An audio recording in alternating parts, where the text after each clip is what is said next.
les saluda Ricardo Sosa. En esta oportunidad traemos un tema de vibrante actualidad, como es el proyecto del Presupuesto General de la Nación del año 2021, que ha sido presentado dentro de tiempo y forma por el señor Ministro de Hacienda de la República de El Salvador. Para ello contamos con la participación del licenciado Juan José Martel, diputado por Cambio Democrático en la Asamblea Legislativa y miembro de la Comisión de Hacienda y Especial del Presupuesto, quien ha tenido una participación muy activa, de mucha actualidad y con un criterio técnico dentro de la comisión, a quien hemos solicitado su apoyo, su asistencia, para que en palabras comprensibles nos lleve paso a paso por qué nosotros los salvadoreños y salvadoreñas debemos de interesarnos en la discusión del presupuesto. Muchas gracias, diputado, por aceptar mi invitación. Gracias a ti, Ricardo. Es un gusto estar de nuevo en tu programa y bueno, a la orden para que podamos comenzar a conversar. Diputado, ¿hay algún requisito formal que el ministro de Hacienda no ha cumplido al presentar el proyecto general del presupuesto de la Nación, o todo está acorde a lo requerido para iniciar las discusiones en la comisión? A mi juicio, el ministro ha presentado tanto en tiempo como en los mecanismos de forma el presupuesto general de la Nación sin que hagan falta documentos. Ellos están alegando una declaración jurada, pero se les olvida que hubieron en el marco de la pandemia una serie de suspensiones a varios cuerpos de ley que en este momento se vuelve innecesario. Yo creo que el problema de fondo está en la interpretación política. No nos olvidemos que el presupuesto es una herramienta financiera, porque es obvio, y es la herramienta que permite la distribución de todo el gasto público, pero también es una herramienta profundamente política.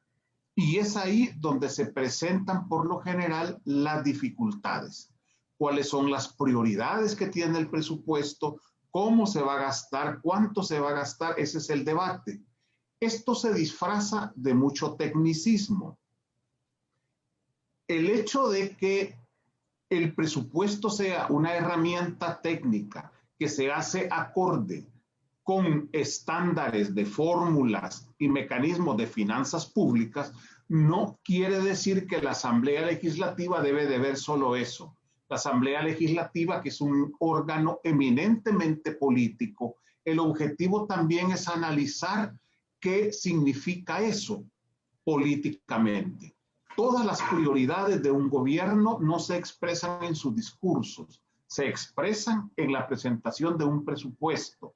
Si un gobierno dice que le va a dar prioridad a determinadas áreas, tienen que estar también en forma prioritaria en el presupuesto. Si un gobierno dice que va a cumplir tales y tales promesas y va a construir esto, va a hacer esto otro, eso tiene que aparecer en el presupuesto. De lo contrario, son palabras vacías. Por lo tanto, el presupuesto es la más importante herramienta de ejecución que tiene no solo el gobierno, sino todo el ente público. Diputado, se establece por parte del señor ministro de Hacienda que este es el presupuesto más social de la historia de la República de El Salvador y que tiene 3 grandes ejes transversales: salud, educación y seguridad. Sí, efectivamente, Ricardo, así es. Es importante decir lo siguiente. El presupuesto del 2021 que ha presentado el ministro es de 7,453.5 millones. 7,453.5 millones de dólares. Es el presupuesto también más alto de la historia. Cada año nosotros, el ejecutivo de turno presenta siempre el presupuesto más alto de la historia.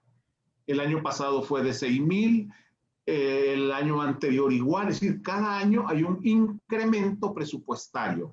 Por lo tanto, si yo digo, este presupuesto es el más alto de la historia y nunca, eso siempre es así, siempre es así. Ahora, de ese presupuesto de 7.453 millones de dólares, el 43.7% va para 3 rubros: para educación, para salud y para seguridad y defensa. Ahí están centradas las prioridades. Es decir, el gobierno puede decir otra cosa, pero en el presupuesto el mensaje que está dando es claro.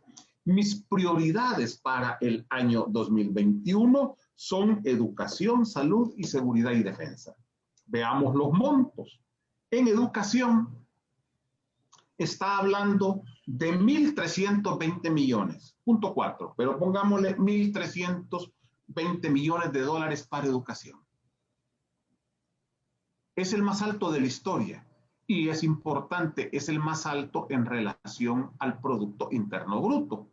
Todos los organismos internacionales hablan del PIB.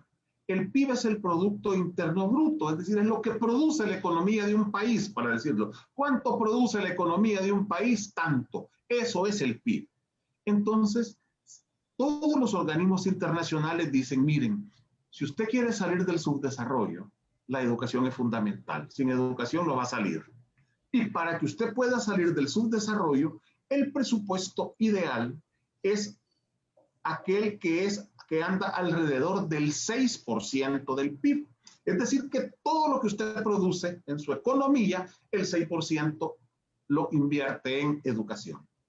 Este presupuesto que ahora se presenta de 1.320.4 millones representa el 5% del PIB. Es decir, nos estamos acercando a esa meta que los organismos internacionales están diciendo que se vuelve necesaria si queremos salir del subdesarrollo.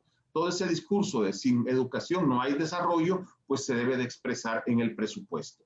En el pasado, el presupuesto andaba 3%, 3,5% del PIB. Ahora subimos al 5% del PIB, lo cual es algo bueno. Prioridad, obviamente. Salud. Yo creo que después de la pandemia, o más bien en el marco de la pandemia, porque todavía no estamos en el después, ya estamos en el momento de la pandemia, nos ha demostrado que invertir en salud es vital. Es absolutamente necesario. Y este gobierno, cuando llegó, se enfrentó con que teníamos un sistema de salud destruido, pero totalmente destruido. Sin atención, sin insumos. Por ejemplo, una de las cosas que a mí en lo personal, Ricardo, me impactó muchísimo, es cuando nos contaron que 30 y tantas camas con respiradores habían en todo el país. ¿Sí? Unas 30 camas con respiradores para atender una pandemia que el problema fundamental era de tipo respiratorio. Si no se hubiera invertido en salud, la gente se nos hubiera muerto o en los hospitales o en la calle o en las casas porque necesitaba un respirador. Yo no creía. Incluso cuando revisé los datos, aparecía que habían como 200 respiradores según los datos. Pero me dicen, mire, eso está en libros. Eso es en libros. Pero en la realidad solo hay estos ventiladores. Y me comenzaron a decir, habían como 3 ventiladores en el hospital neumológico, 3 o 4. Y así, es decir, estábamos en la calle. Entonces, ¿qué se necesita? Invertir en salud. Invertir en salud y educación son 2 claves para el desarrollo. Para salud van 1.034 millones de dólares. Igual, altísimo el presupuesto. Y para seguridad van 903 millones de dólares, seguridad y defensa. Casi los 903 millones de dólares. 903.3 para ser más, dar las cifras tal como le gusta a mucha gente. ¿Qué significa todo esto? Si uno suma estas 3 cantidades, estas 3 cantidades representan el 43.7% de todo el presupuesto que se va a presentar para el 2021, que se ha presentado para el 2021. Es decir, que de cada 100 dólares que va a gastar el gobierno, 43 dólares con 70 centavos van para estos rubros. Es un avance definitivamente importante. ¿Por qué? Porque esto tiene que ver con la estrategia de desarrollo económico-social. Es decir, acordémonos que el presupuesto es una herramienta para el desarrollo del país. Es como nuestro dinero que estamos pagando a través de nuestros impuestos, de nuestras contribuciones, nuestras tasas, hasta las multas de tránsito que nos ponen, y se convierte en dinero público, sirve para que el país avance. Entonces, la estrategia de desarrollo económico y social de este gobierno para el país tiene también 3 grandes rubros. El bienestar social, que es el primero. El segundo, reactivación de la economía. Y tercero, seguridad. Y esto se liga. Solo reactivar la economía sin generar bienestar social no sirve. Eso puede ser concentración de riqueza. Sin seguridad no es posible. No puede haber bienestar social si tenemos un grave problema de seguridad como el que teníamos de 10, 12 hasta 14 muertos diarios. Además de eso, el problema de seguridad detiene la inversión. Nadie quiere invertir en un país donde hay graves problemas de seguridad. Entonces, eso nos lleva a esos 3 grandes componentes: bienestar social, reactivación económica y seguridad. Bienestar social, ¿qué es lo fundamental para el gobierno en el 2021? Desarrollo infantil, seguridad social, educación, transporte y movilidad, cultura, deporte y riesgo climático.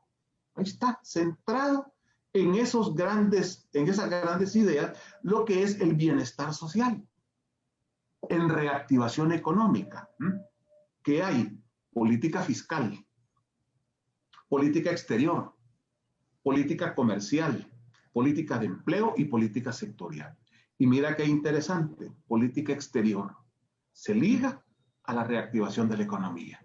Es decir, vamos a poner las relaciones diplomáticas, nuestras relaciones con el mundo, al servicio de la reactivación de la economía.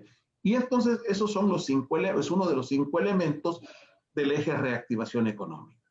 Y finalmente, el eje de seguridad. En el eje de seguridad, la represión y el combate del delito. Eso es lo primero. Lo segundo, prevención. Lo tercero, rehabilitación social e inserción productiva. Entonces, ¿qué es lo que pasa? Si todos estos programas, en el marco de estos 3 componentes, bienestar social, reactivación económica y seguridad, se convierten en la estrategia de desarrollo económico y social, estamos dando los primeros pasos para comenzar a movernos hacia una senda de desarrollo con equidad. ¿Cómo se expresa esto entonces en concreto en el presupuesto? En educación, en salud y en seguridad, que como ya lo dijimos, tiene el 43.7% de todo el presupuesto nacional. Diputado, hasta ahí todo se escucha bien. Creo que nadie puede o debería de oponerse a que estos 3 grandes rubros reciban un refuerzo, en mi opinión, histórico, pero también se resuelve el tema de los bonos y de otra serie de pagos que se le dan a los servidores de estas 3 grandes áreas, incorporándolos al salario. Usted en esta legislatura es la tercera oportunidad que tiene la oportunidad de trabajar en un anteproyecto de presupuesto general de la nación. Ya lo hizo en el del 19, en el del 20 y ahora en el 21.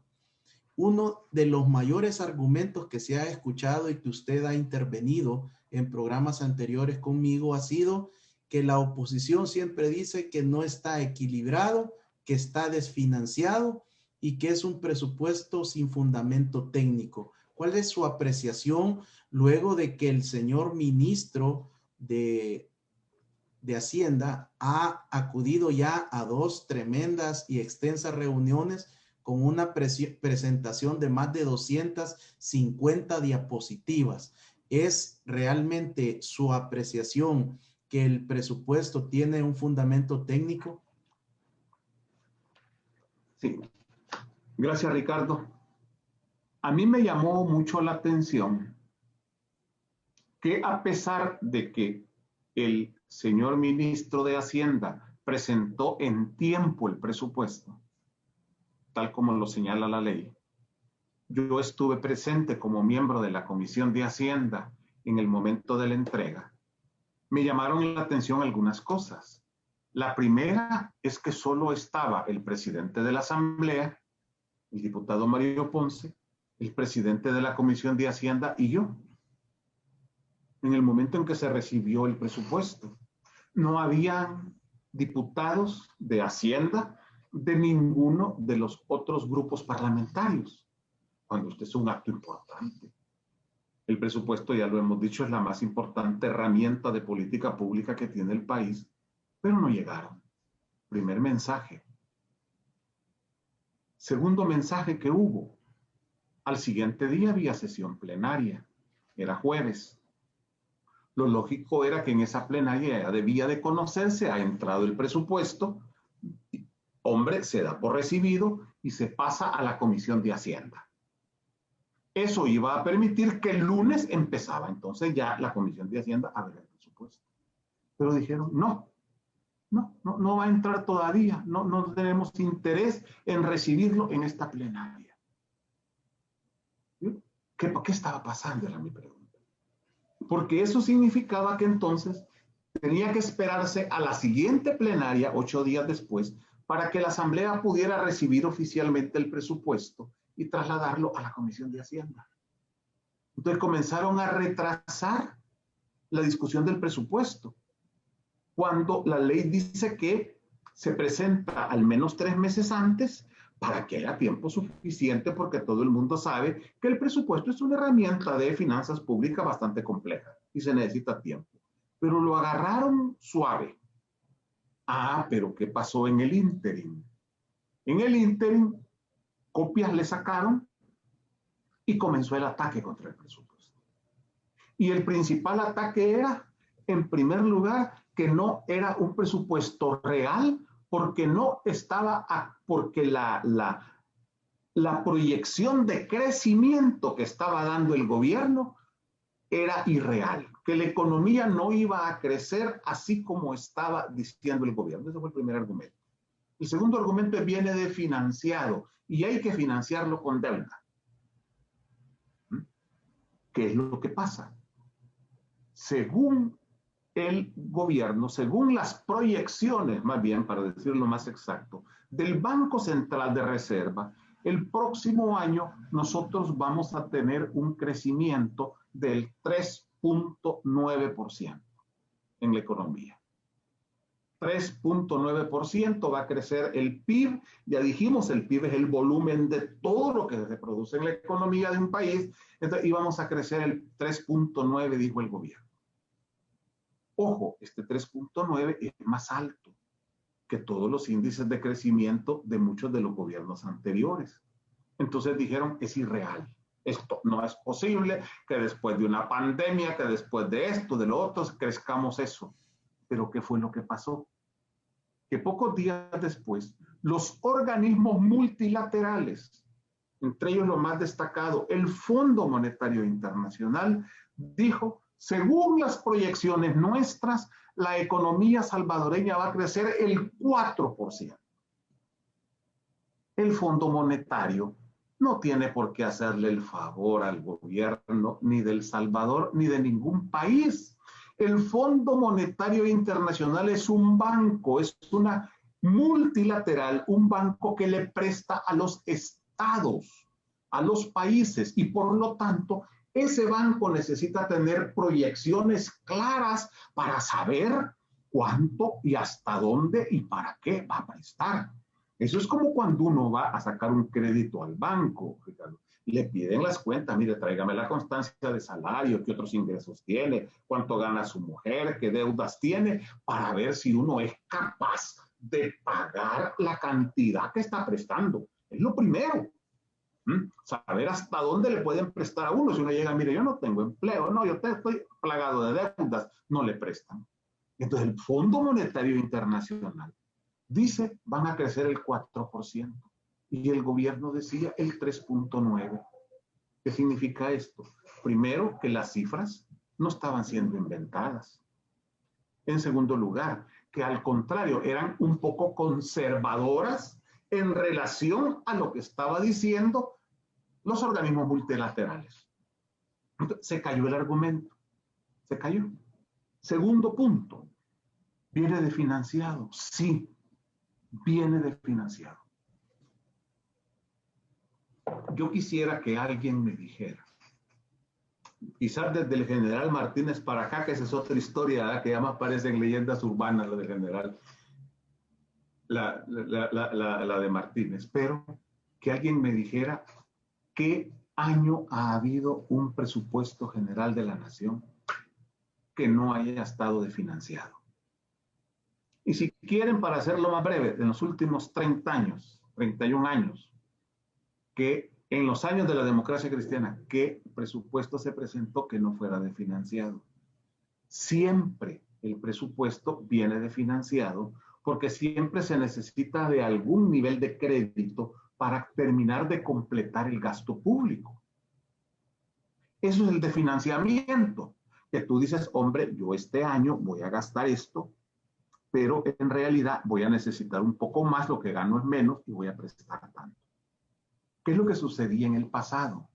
Que ese desfinanciamiento, que ahora se conoce como brecha presupuestaria, para cuando digan brecha presupuestaria, es eso, es el pisto que quiera prestar para terminar de pagar los chillos. Ese presupuesto se ocultaba y no se decía. Entonces, según los diputados, estaban aprobando un presupuesto financiado, equilibrado en la época de Arena, en los primeros años del FMLN, hasta que la sala dijo, no señores, ustedes no están aprobando presupuestos equilibrados, están aprobando presupuestos desfinanciados, y para que ese presupuesto sea real, usted tiene que aprobar el presupuesto y la deuda, de manera que es un solo paquete.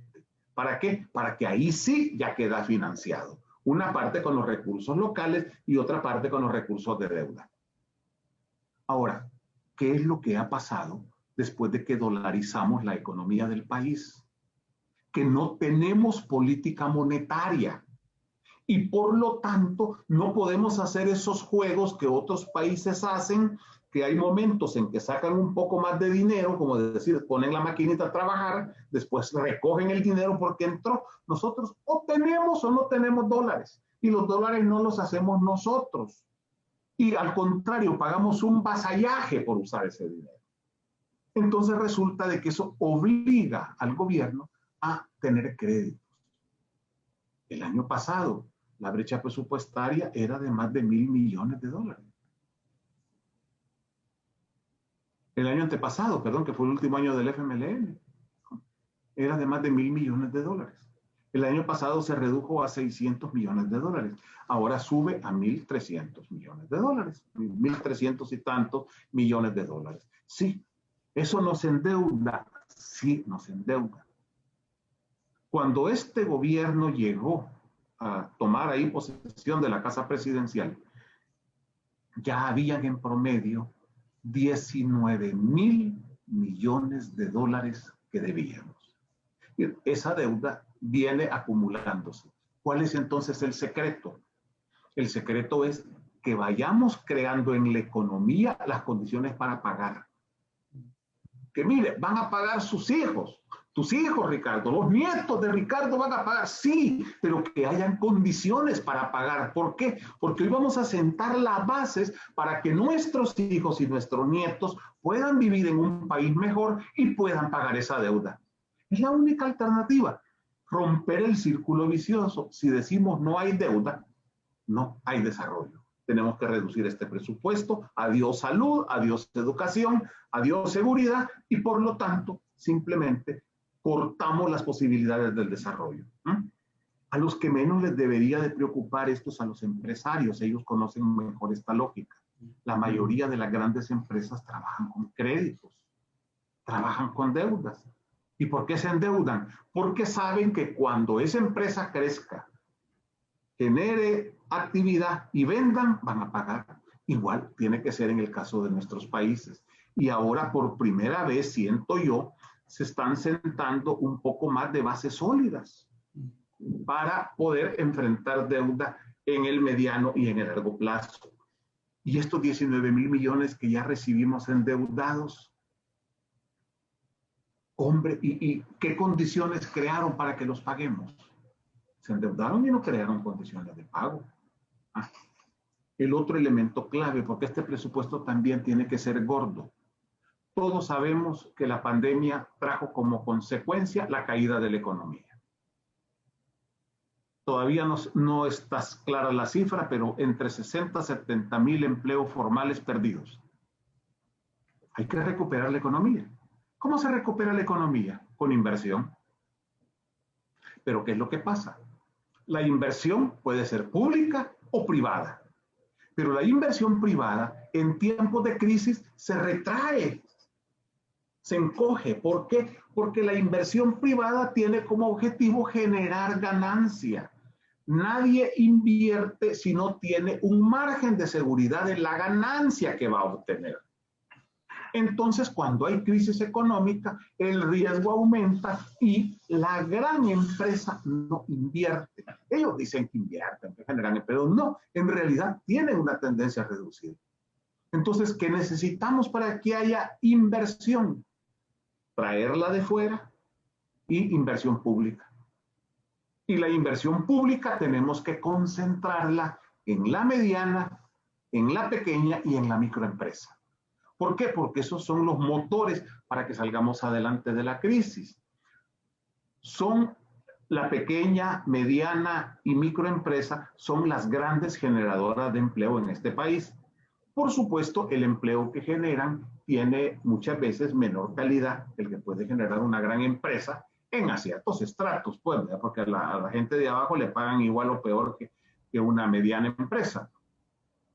Pero ahí es donde comienza. Entonces, si se comienza a recuperar ese estrato de la economía y se genera empleo, comienza otra vez el círculo positivo, el círculo virtuoso de la economía. Hay empleo, la gente recibe salario, la gente consume, al consumir genera más crecimiento de la economía, al consumir paga IVA, paga renta si tiene salario y de esa manera comienza un círculo virtuoso de la economía. ¿Qué necesitamos entonces? Inversión pública. Este presupuesto lleva en inversión pública directa 1.500 millones de dólares.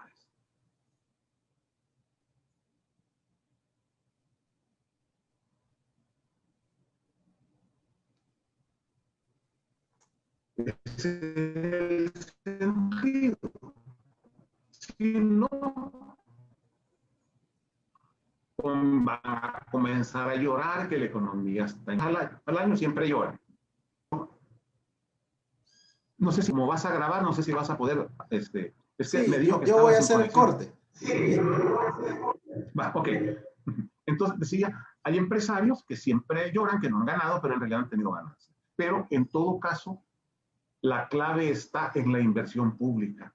¿Cómo salió el mundo y especialmente los Estados Unidos de la gran recesión de los años 20? Con inversión pública. Hay una famosa leyenda urbana de que el presidente de Estados Unidos en esa época contrataba 100,000 trabajadores para abrir hoyos. Y ahí iban abriendo hoyos. Y contrataba otros 100,000 para ir a tapar los hoyos. Porque estaba invirtiendo, eso no es cierto, bueno, pero es un poco lo que refleja. Hay un momento en que el Estado tiene que asumir esa función. Porque no se puede esperar que la ley de la oferta y la demanda va a afectar, va a producir ese cambio. Y el último elemento importante es que por suerte las remesas no han caído. Las remesas en general hubo un leve descenso en algún momento, pero tienen una tendencia a una recuperación rápida. Y las remesas familiares se convierten en uno de los activos de recursos familiares más importantes que tiene el país. Diputado, ¿cuáles son aquellos rubros a los cuales el Ministerio de Hacienda le apuesta para el 2021 para fortalecer la recaudación y poder estar dentro del parámetro que se necesita de la recaudación para poder cubrir estos tres ejes y pilares fundamentales del presupuesto social? Sí. Gracias, Ricardo. Importante pregunta. En El Salvador, y esto ya es bastante general en el mundo, los impuestos llegan o los recursos al Estado le llegan por dos grandes vías, por la vía del IVA y por la vía de la renta. La vía del IVA es que por cada producto o servicio que nosotros consumimos, pagamos un porcentaje. En el caso nuestro es el 13%. Todo lo que usted, amigo, compra está dando un 13%. Y en el caso de la renta se deduce del monto del salario. Es un porcentaje según el ingreso anual que se le calcula a cada persona y de esa manera paga renta. Esos son los dos ingresos más importantes. Hay otros, tasas, contribuciones, las aduanas, las multas, en fin. Hay otro montón, pero esos son los dos pilares de nuestra finanza pública: IVA y renta.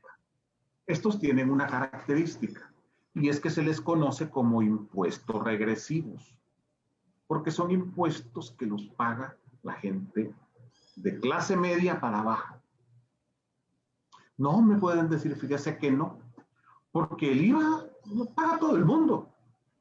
Ricos y pobres. Llega don Ricardo y quiere comprar. Llega don Roberto y igual paga IVA. No.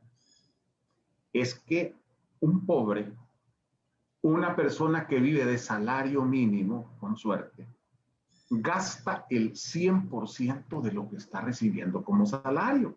No tiene capacidad de ahorro. Por lo tanto, él paga en IVA el 13% flat de todo lo que ha recibido. En cambio, don Ricardo, don Roberto, dueños de grandes grupos empresariales, primero tienen un salario altísimo, que se ponen ellos como director, propietario, se ponen nombres raros, que no se lo gastan todo. Aunque consumen más que el pobre, porque es obvio, van a consumir más de $300, pero no se lo gastan todo. Entonces, hay un porcentaje que no se gasta, y por lo tanto, proporcionalmente, él ya ahí está pagando menos de IVA. Pero en segundo lugar, la ganancia de esa empresa, sobre esa no hay impuesto. Y muchas veces la ganancia es muchísimo mayor que los salarios de los trabajadores. Entonces, ¿qué es lo que pasa? La renta y el IVA son dos impuestos que se pagan a partir de la clase media y muy poco a la clase alta. Pero esa es la historia, esa es otra historia. Son impuestos regresivos. ¿Qué es lo que pasa? El impuesto del IVA, usted no lo paga de manera directa. No está el Ministerio de Hacienda en cada caja del supermercado, en cada tienda, en cada almacencito, quitándole el 13%, sino que ese uno se lo entrega al empresario, para que el empresario, a través de un proceso que se puede también explicar, pero no es el objeto, lo hace llegar al gobierno. Entonces, nosotros pagamos el impuesto, pero no se lo damos al gobierno, sino que se lo damos a tal supermercado, a tal almacén, a tal, etc. ¿Qué es lo que sucede? Que ahí se dan procesos de evasión y de elusión fiscal. Entonces, ahí tenemos la primera drenada de recursos. Ahí se comienzan a drenar los recursos, porque no todo llega, no hay seguridad de que usted gastó 20 pesos y por lo tanto puso tanto de IVA, ese dinero le llegó al gobierno. Ojalá que le llegue. No sabemos si le llegó completo, si le llegó parcial, en cuánto tiempo le llegó o si no le llegó nada. Eso genera un grave problema. Para eso hay dos instrumentos que va a usar el gobierno. Primero, la facturación electrónica. Ya está la ley aprobada desde hace tiempos, la ley de facturación electrónica, pero no la habían querido implementar porque iba a golpear a los grandotes. El pequeño nunca evade, el mediano no evade, por lo general evade el grande. Y en ese sentido, la facturación electrónica permite pagar en línea y tener control en línea de todo. Pasaron 2 años para que la Asamblea Legislativa se animara a aprobar el crédito que iba a servir para implementar los equipos, la tecnología, todo para poder comenzar a funcionar esto. 2 años y no lo aprobaban. ¿Por qué? Porque don fulano de tal no quería que eso se aprobara. Al fin se logró con presión. Este año ya va a comenzar a funcionar en serio.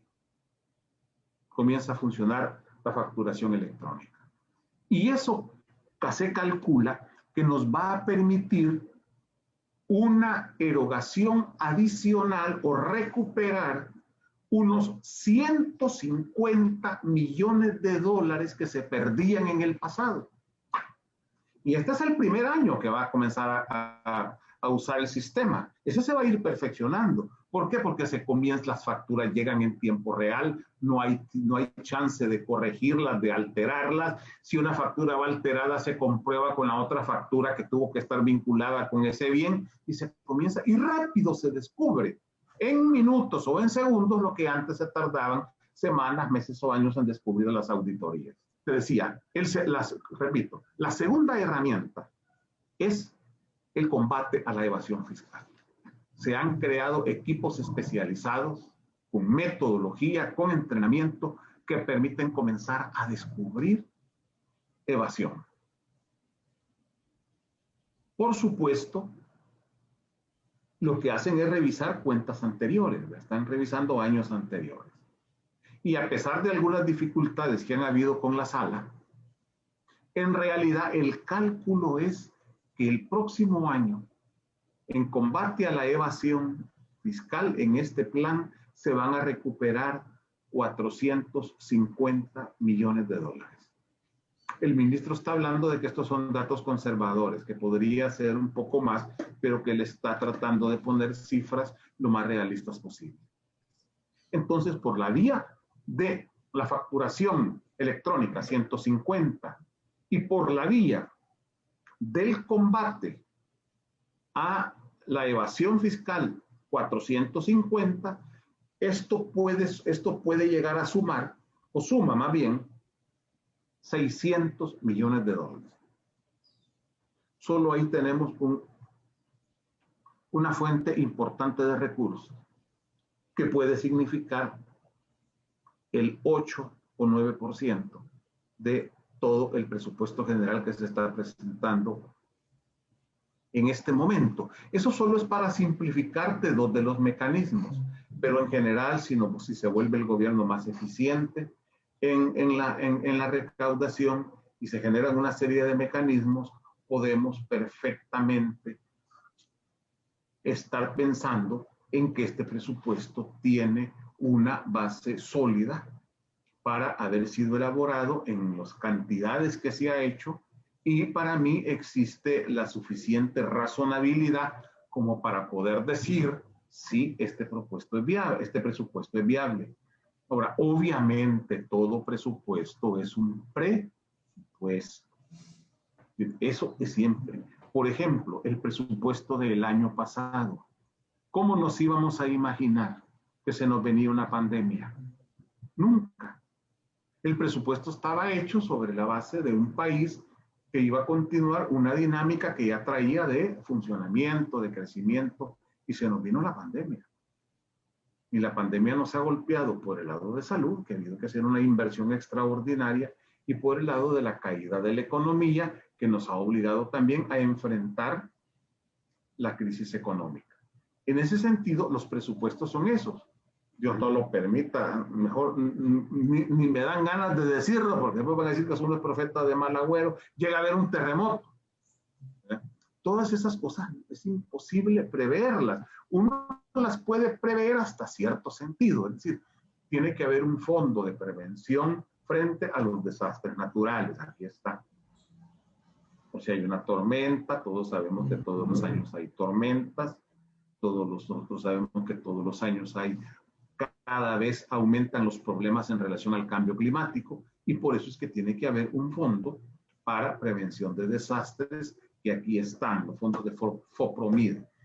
Pero el presupuesto es eso, un presupuesto, una planificación estratégica de un país para el siguiente año. Diputado, usted nos ha explicado básicamente los aspectos técnicos, lo que a usted le consta, debido a estar presencialmente en las reuniones, leer amplios documentos, los respaldos, son 3 documentos robustos que usted tiene en su poder para poder desarrollar el análisis con su equipo técnico. Ahora, para que vean los amigos, no sé si logran ver, sí. Esto es el presupuesto general de la nación. Hay un mensaje que es lo cortito. Esta es la supersíntesis que presenta Hacienda. Este es un documentito de menos de 30 páginas, de 35 páginas. Pero luego viene el primer paquete, el proyecto, es decir, Ley de Presupuesto General del Estado y de Presupuestos Especiales. Es el primer paquetón. Como ustedes pueden ver, es quizás como un poquito más de una resma de papel bond, revés y derecho. Y luego tenemos el segundo, que es el que más les interesa a la gran mayoría, la ley de salarios. La ley de salarios es el otro paquetón. Aquí se describen todas las plazas que hay en el gobierno, cuánto ganan, qué prestaciones, etcétera, etcétera. Aquí esto está. Otra resma de papel, no sé si van a lograr distinguir los televidentes, hay un montón de numeritos, ¿verdad?, que hay que ir revisando con lupa despacio. Entonces, es un proceso complejo, incluso en el pasado no les interesaba. Fíjate, a mí me cuentan historias de que en el pasado llegaba el diputado, mira, ¿y cuánto le vas a dar a mi pueblo, vos? Me van a hacer la calle que conecta el cantón, el Manguito, con el pueblo, me la van a hacer, me la van a balastrear. Sí, le decía el ministro, ya, está bueno, ahí te la vamos a aprobar. Y llegaba el otro, mira, y me vas a reparar la otra calle. No, fíjate que esa no viene en el presupuesto. Pues no te lo apruebo, papá. Cuando me pongas ahí la calle del cantón tal al cantón tal, ahí yo te voy a aprobar el presupuesto. Era lo que nosotros decíamos en aquella época, las cartas al niño Dios. Entonces, lo que se discutía no era la gran visión del presupuesto, sino el interés particular del diputado. Entonces, al diputado lo llamaba el alcalde. Mire, y me van a poner tal cosa para la alcaldía. Y eso era en el pasado, la discusión del presupuesto. Así se discutían las cosas aquí en la Asamblea. Poco a poco esto ha ido mejorando. Diputado, tenemos menos de 4 meses para los comicios electorales del 28 de febrero del 2021. ¿Qué le dice su olfato político? Ya este es el análisis político para el cierre de este programa. ¿La oposición política brindará sus votos para este presupuesto que usted nos ha expuesto en este programa, o llegaremos al 1 de enero y se tendrá que ejecutar el presupuesto del año anterior? Yo considero, ojalá me equivocara, Ricardo, del ambiente que estoy viendo en la oposición, no tienen interés en aprobar el presupuesto general de la nación, no hay interés. Incluso los que han tenido la oportunidad de ver en vivo por televisión o en las redes sociales las reuniones, las sesiones de la Comisión de Hacienda, se encuentran con que hay un clima muy tenso, de mucha agresividad. Por otro lado, hay una serie de preguntas que tienen muy poco sentido, que se le hacen al ministro solo para querer evidenciar errores que no existen. Una cosa es que uno pueda explicar las cosas de manera simplificada y otra cosa es ser simple en el análisis. Son dos cosas distintas. Entonces, hay algunos diputados que hacen una regla de 3. Entonces, si esto es tanto, y ya creen que esa regla de 3 es la fórmula para resolver un complejo problema de finanzas públicas. Y llegan con esas preguntas y con esos mensajes con Hacienda. Y Hacienda, hay que decirlo, el ministro tiene mucho profesionalismo, tiene mucha capacidad, además va acompañado de su equipo, que no es un equipo nuevo, es un equipo que tiene algunos, quizás décadas de trabajar en la construcción de los presupuestos, es decir, han hecho los presupuestos de Arena, han hecho los presupuestos del Frente, por lo menos. Y no saben ni qué responder frente a las burradas, comienzan a explicar el ABC de las cosas, pero en el fondo no es que no sepan. Yo creo que hay una actitud de buscar la no aprobación. Y otra prueba para mí es que se tardaron 8 días. Le dieron tiempo. Hicieron perder el tiempo durante 8 o más días para que se reuniera la Comisión de Hacienda y lo pudiera comenzar a conocer, pero ese tiempo lo aprovecharon para que tanques de pensamiento favorables a ellos comenzaran un ataque que poco a poco se ha ido desmontando porque se va demostrando que no carece de tanta solidez como ellos pretendían decir. Todo eso, Ricardo, a mí me indica que no vamos a tener presupuesto. Una cosa es un debate serio. Ningún presupuesto se aprueba tal como llega. Siempre el presupuesto se discute, se analiza, se le hacen modificaciones. Hacienda está en consulta permanente. Se llama a cada uno de los ministros de Estado y los ministros llegan a explicar en su ministerio, porque están pidiendo eso, y llegan a explicar la estructura del gasto de su ministerio. Esto también lo hace el Ministerio Público, Fiscalía General de la República, Procuraduría, las dos procuradurías, lo hacen instituciones como el Consejo Nacional de la Judicatura, lo hacen las autónomas, etcétera. Todo el mundo, todo el que maneja dinero público, el Tribunal Supremo Electoral, llega a la Asamblea Legislativa a explicar. Por lo general la queja es que es muy poquito. Todos llegan a quejarse que necesitan un poco más. Y lo que dicen los otros es que es mucho dinero. Entonces ahí entra el debate. Esta es un presupuesto inflado, dicen, pero pregúntenle a los distintos ministerios, a los distintos órganos del Ministerio Público, al Tribunal Supremo Electoral. El Tribunal Supremo Electoral ya dijo que va a pedir 5 millones más de presupuesto extraordinario para enfrentar la pandemia, porque ellos tienen que tomar una serie de medidas de bioseguridad el día de las elecciones que no se tomaban antes. Hay que ponerles mascarilla, hay que ponerles careta, guantes a los de la Junta de Receptores de Voto, ponerles el bote de alcohol, guardar la distancia, etcétera. Todas las medidas son gastos. Entonces, todo el mundo llega a pedir aumento, pero los otros se quejan de que el presupuesto es muy alto. Pero diputado, ¿quién pierde y quién aparentemente gana al no aprobar el presupuesto 2021? Es decir, ¿qué es lo que pasa si no se aprueba? No es que nos quedamos sin dinero, es que se vuelve a aplicar el mismo presupuesto del 2020. Si no se aprueba el presupuesto, no es que ya no le pagaron a los trabajadores, no, es que se queda el mismo presupuesto del 2020. ¿Cuál es el problema? Que hay una serie de proyectos nuevos. Estamos hablando de construir universidades en ese presupuesto, de continuar el proceso de construcción del bypass. Hay una serie de proyectos grandes, el mejoramiento de las escuelas, la dotación extra de medicamentos y equipos para los hospitales, todo eso se detiene. Y nos quedamos con el mismo presupuesto prepandemia del 2020. Ahí hay un golpe. ¿Quién gana? Nadie.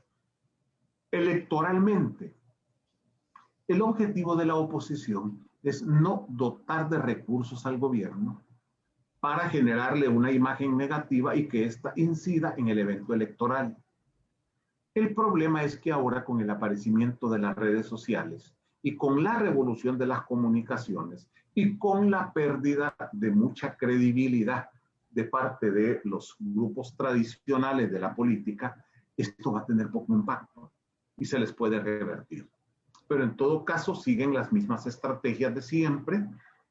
En época electoral hay que opacar al gobierno o hay que opacar a los que están en el gobierno para que la oposición tenga una oportunidad, sin importar los costos y los daños que pueda tener para el país. Para mí, en realidad, nadie va a ganar. Pero creo que a pesar de eso, a pesar de que es un juego pierde-pierde, hay un empecinamiento y todo indica que, salvo que ocurran cosas extraordinarias, el presupuesto general de la nación no va a ser aprobado. Diputado Juan José Martel, quiero agradecerle el haber aceptado mi invitación, el explicarnos en palabras sencillas, prácticas, todo este proceso de la elaboración de la ley del proyecto de presupuesto general de la nación. Muchas gracias siempre por aceptar mi invitación y participar en este foro. Gracias, Ricardo. Para mí ha sido un gusto y decirle a los amigos un mensaje final. Muchas cosas de nuestra vida, de nuestro futuro y de nuestros hijos, del futuro de nuestros hijos, depende de la herramienta financiera pública, que se llama Presupuesto General de la Nación. Finalmente, diputado, un llamado a todos nuestros televidentes y cibernautas con relación al COVID-19 para que mantengan las medidas y no relajen ni bajen la guardia. Efectivamente, es importante. En todos los países del mundo estamos ya en la segunda ola. Eso no ha pasado. Vean las noticias. Aquí tenemos un leve incremento de los casos de contagio. Gracias a Dios hay ya condiciones básicas en los hospitales para enfrentar este crecimiento. Pero no nos descuidemos. Mantengamos el uso de la mascarilla de manera permanente. Las manos hay que lavárselas constantemente. Mantengamos la distancia social, evitemos los tumultos, evitemos los lugares donde hay mucha gente con espacios cerrados, especialmente los jóvenes. Yo entiendo que ya se sienten desesperados después de estar tanto tiempo encerrados y quieren ir a la discoteca, pero a lo mejor a ellos les va a pasar el COVID sin consecuencias graves, pero van a llegar a su casa a contagiar a sus viejitos. Así es que no ha terminado la pandemia, sigue. Y la única vacuna que tenemos ahora es que nos cuidemos. Mascarilla, distanciamiento social, lavado de manos, es la vacuna que por hoy tenemos para enfrentarnos. Ha sido el diputado Juan José Martel quien nos ha explicado el proyecto de presupuesto general de la nación y asimismo un llamado, una invitación reflexiva para que mantengamos y no bajemos la guardia ante el COVID-19. Muchas gracias por su atención. Bendiciones. La orden.